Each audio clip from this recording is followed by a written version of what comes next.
A nice healthy helping of horror delivered right to your door. What's inside the new Horror Pack subscription pack?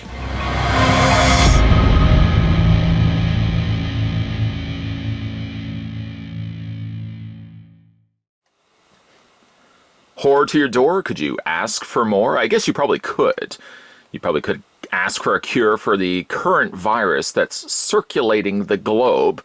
Well, of course, we'll not talk about that right now. What we will talk about is the horror that can be delivered right to your door via the folks over at the Horror Pack. Yes, every single month, the Horror Pack will deliver to your door a helping of 4 titles, preferred in the choices of either DVD format or Blu-ray format, depending on, again, what your preferences may be.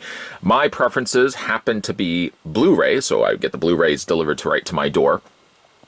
And we're going to go ahead and we're going to get this opened up right now. If you guys are interested, based on this review or the previous reviews that you guys have seen for this Horror Pack on this channel, I'll put the link down below. You guys can subscribe to the Horror Pack today. Now, normally what I would do is incorporate a knife. Somebody had brought to my attention before, a point that I had already been aware of, had asked why I don't pull this little perforated tab. It seems like the simplest way to go about doing it. So if you don't have a knife at the ready, I'll show you guys how you can open it just by simply pulling the tab across. It doesn't completely pull across, mind you. It does kind of give you the assist, and then you sort of have to do the rest of the work yourself. But it certainly is enough that you can easily open up the bag just like that. See that? No knife was required. What I'm going to do is I'm going to pull out each one of the titles. I'm going to talk a little bit about it, of course, read the back of the case. I'll tell you guys if I've seen and what I think of the movie. And you guys can let me know down below in the comments section what you guys think of each of the individual titles that we're about to have a look at. Pulling out the first one. Ooh, a classic. Would you call this a classic? It's not too long ago. Drag Me to Hell, the unrated director's cut. 2 versions, unrated and theatrical. I know I do already have Drag Me to Hell. I'm certain I already have the one that's the 2 versions, the unrated and the theatrical. I'll have to definitely check my library, but a classic Raimi cult horror favorite, I think, among many fans. Many people really liked the Drag Me to Hell. I certainly did. The back says Christine Brown, played by Alison Lohman, is on her way to having it all. A devoted boyfriend, played by Justin Long, a hard-earned job promotion, and a bright future.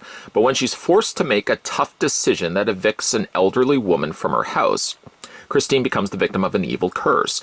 Now she only has 3 days to dissuade a dark spirit from stealing her soul before she's dragged to hell for the eternity of unthinkable torment. Director Sam Raimi, who did, of course, Spider-Man the Evil Dead trilogy, returns the horror genre with a vengeance. In the film that critics rave is the most crazy, fun, and terrifying horror movie in years. The special features include not much. It says production video diaries. Discover the secrets behind Drag Me to Hell with interviews, behind-the-scenes footage featuring Justin Long and Alison Lohman. But it doesn't seem to say anything else. The theatrical version was rated PG-13. The unrated version was not rated. It has a runtime of 1 hour and 39 minutes. It doesn't actually say whether the unrated version is 1 hour and 39 minutes or if the theatrical is 1 hour and 39 minutes, because I don't see 2 distinct runtimes. Unless I'm missing something. No, I don't see anything. I don't see anything. Drag Me to Hell, a classic. I can tell you I've seen that one. The next one we're going to pull out is The Darkness. This stars Kevin Bacon, from the producers of Purge and Insidious. I've never seen this one. And yet it looks like something that may have actually hit theatrical release. It does include the shocking alternate ending. Let's look on the back and see what more we can read about this. From the producers of The Purge and Insidious comes the terrifying supernatural thriller starring Kevin Bacon from TV's The Following, and Rhoda Mitchell from Silent Hill, who I believe she was also in Pitch Black, starring Vin Diesel, of course.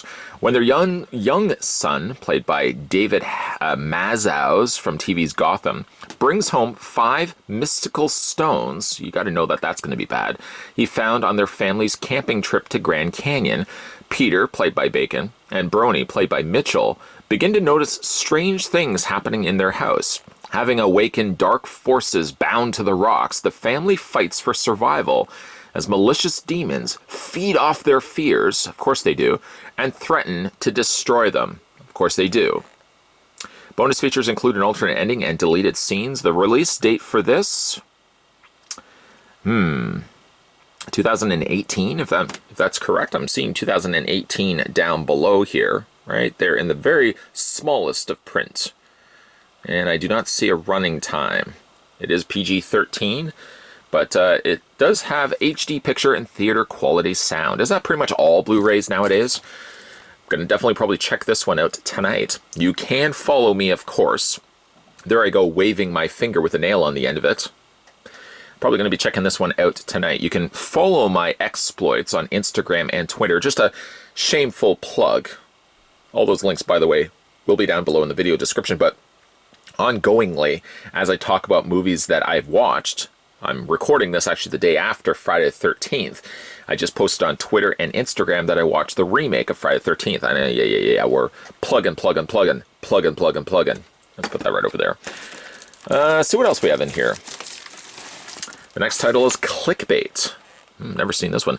The Horror Pack Limited Edition Blu-ray. You only die once. Make sure it's live. On the back, part of the new wave of elevated indie horror, a college student who will do just about anything for the internet fame is kidnapped by a fan, and a reluctant roommate is the only one that can save her in this horror satire of popularity culture from the directors of The Blood of Trebades. This has a running time of 80 minutes and was released way back, only so few years back, in 2018. Bonus features include an audio commentary, deleted scenes, Broken Heart Night Kisses music video, and slow motion lighting featurette. Interesting. Anybody see Clickbait?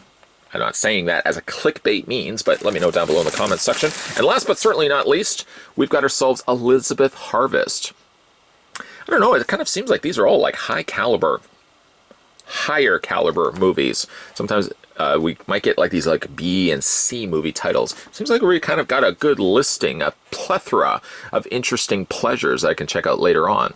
Elizabeth Harvest stars Abby Lee, Karen Hinz, Carla Gugino, and Matthew Baird. Let's look on the back here. Oh, I know who these individuals are. You know, sometimes you don't quite place a name to a face. I'm notorious for that. But I do recognize a lot of these faces. Yes. Nothing is as it seems in this brain-bending plunge into the darkest desires. Elizabeth, played by Abby Lee of the Neon Demon. A young newlywed arrives in the palatial estate of her brilliant scientist husband, Henry, played by Kyra Hines of Justice League. What was he in Justice League? I'll have to look that out later. Ensconced. Some of these read-ups on the back. In modernist luxury, with an obedient, if slightly unsettling house staff, played by Carla Gugino, which I think the last time I seen her in something was the Haunting House of Hilltop, the Haunting of Hillcrest Hill. I'm trying to remember the name of this title. The Netflix series. Was it the house? It was the Haunting of Hilltop Manor. Somebody's going to tell me down below. In spades. Anyways, what was the point I was even making? Oh yes, she was in that. Gerald's Game and Matthew Beard of Imitation Game. She was seemingly everything she could want, but one mystery tantalizes her. What is behind the locked door in Henry's laboratory that he has forbidden her to enter? Of course, that's all the more reasoning why you would want to go in there. When an inquisitive Elizabeth dares to find out, everything she thought she knew about her husband and about herself will change. Elizabeth Harvest casts a spell of creeping gothic menace as it unravels a disturbing tale of identity, obsession, and a twisted love. The Haunting of Hilltop... I'm going to find it. You know what? I'm going to look it up right after this, and I'm going to splash it up there at the end of this video, because it's bothering me the fact that I can't think of what it is. Special features include the making of Elizabeth Harvest featurette and also a theatrical trailer. The runtime is 109 minutes, and the release date for this is 2018. Got a bit of a brain fart there, trying to remember actually the name of that movie, that series on Netflix, which apparently is coming back as season 2. But here are the titles that we got in the pack here, the horror pack, for what I'm guessing would be February, as we're so very early into March just yet. We got ourselves Elizabeth Harvest. We did get ourselves Clickbait, The Darkness, and Drag Me to Hell. Have you seen any of these features? Let me know down below in the comments section. Also, if you are interested in subscribing to the Horror Pack, I don't blame you. One of the coolest subscriptions around for horror movie fans. You can click the link down below or go to www.horrorpack.com. And while you're also in the generous mood of handing out those subscription clicks, if you are new to this channel and maybe haven't gotten around to doing it, but you're digging this guy's content, and thank you for that. Thank you for taking the time and watching this guy's stuff. It pays the bills. Producer Tony keeps a smile on his face, and that's always a good thing. Hit that subscribe button down below and turn on the bell notification so that when future videos are coming onto this channel, you won't be the person that's missing out. Don't be the person that's missing out. Lots more stuff coming your way, guys. So as always, thanks for watching, and I'll see you guys next time. And the name of the series was The Haunting of Hill House. The Haunting of Hill House. I don't know why I forgot that completely. I think I'm going to go take myself a bit of a nap. See you guys next time.